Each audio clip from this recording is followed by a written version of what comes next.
Бүгінгі сабағымыздың тақырыбы алуан түрлі ғаламшарлар. Бүгінгі сабақта сенің білетінің ғаламшарлардың ерекшелігі, сенің меңгеретінің ғаламшарларды салыстыру және топтарға біріктіру, ақпарат көзін қолдану.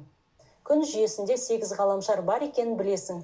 Оларды атайық: Меркурий, Шолпан, Жер, Марс, Юпитер, Сатурн, Уран, Нептун. Бүгін күнді айнала қозғалып жүрген осы ғаламшарлардың ерекшеліктерін атап, жеке-жеке сипаттаймыз. Күнге ең жақын орналасқан ғаламшар Меркурий. Сондықтан бұл ғаламшар өте ыстық.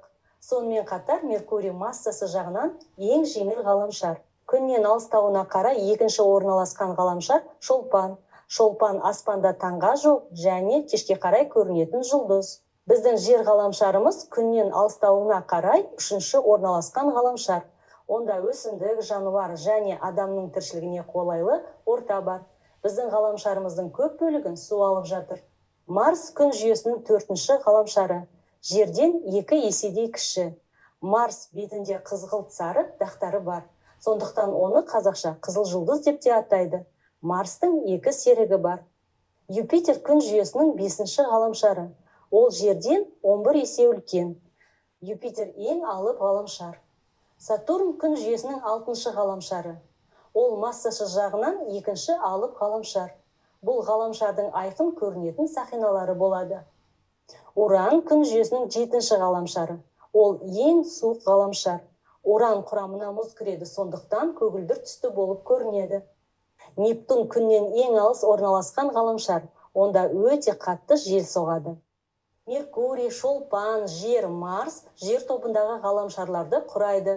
Жер тобындағы ғаламшарлардың серіктері аз, немесе мүлдем жоқ болады. Сақиналар жүйесі де болмайды.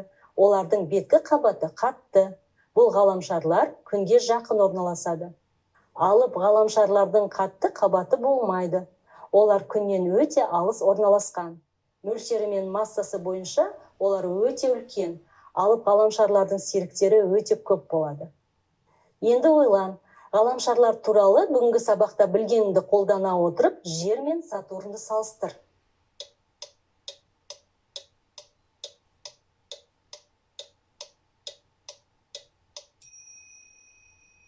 Өзіңді тексер. Ғаламшарлардың ортақ белгілері бар. Олар екеуі де ғарыш денесі және ғаламшар болып келеді. Күн жүйесінің құрамына кіреді, күнді айналып жүреді. Енді жердің ерекшеліктерін атайық. Ол жер тобы ғаламшарына жатады. Қабығы қатты. Күннен санағанда 3-ші ғаламшар. Сатурнға қарағанда күнге жақын орналасқан. Өлшемі Сатурнға қарағанда кіші. Бір серігі бар. Сақиналар жүйесі жоқ. Онда тіршілік бар. Енді Сатурнның ерекшеліктерін атайық. Алып ғаламшарлар тобына жатады. Беткі қабығы қатты емес. Күннен алыстауына қарай санағанда 6-шы ғаламшар. Жерге қарағанда күннен алыс орналасқан. Өлшемі жерге қарағанда үлкен, бірнеше серігі бар. Сақиналар жүйесі болады, онда тіршілік жоқ. Сонымен сабағымызды қорытындылайық. Бүгінгі сабақта ғаламшарлардың ерекшеліктерімен таныстың.